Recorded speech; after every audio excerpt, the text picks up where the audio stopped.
নমস্কার, জয় ধন্বন্তরী। গর্ভবিজ্ঞান এনসাইক্লোপিডিয়া পুস্তকের পঠন চলছে আজ ৮ ভাগ। এই ৮ ভাগে আমরা দেখব গর্ভের বিকাশ ক্রম সম্পর্কে।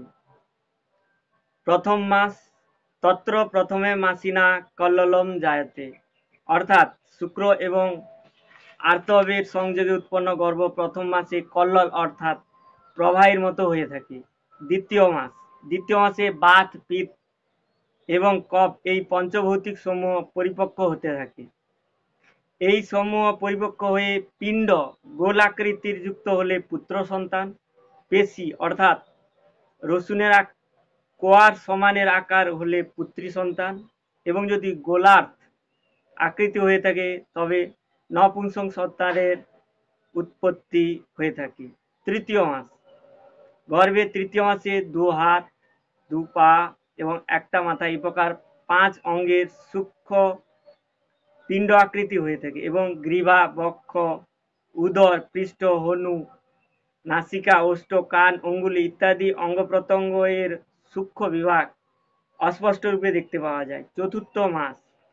চতুর্থ মাসে সমস্ত অঙ্গ প্রত্যঙ্গের বিভাগ পুরোপুরি স্পষ্ট রূপে বিকশিত হয়ে যায় এবং গর্ভে হৃদয় ব্যক্ত হওয়ার কারণে চেতনা ধাতুও ব্যক্ত হয়, কারণ হৃদয় চেতনা ধাতুর আশ্রয় স্থান।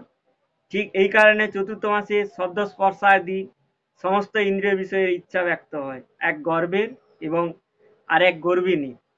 এইভাবে 2 প্রকার হৃদয় হওয়ার কারণে গর্ভিণীকে দোহদিনী, দ্বিহৃদয় পালি বলা হয়ে থাকে এবং ওর মধ্যে হওয়া ইচ্ছাকে দৌহত বলা হয়। পঞ্চম মাসে গর্ভে মন বিশেষ রূপে জাগৃত এবং প্রবুদ্ধ হয়ে যায়।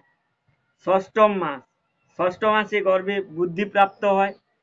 সপ্তম মাস, 7 মাসে সমস্ত অঙ্গ প্রত্যঙ্গের অভিব্যক্তি স্পষ্ট রূপে হয়। মাথা, কোষ্ঠ এবং 4 শাখা এই প্রকার ষড় অঙ্গ স্পষ্ট হয়ে যায়।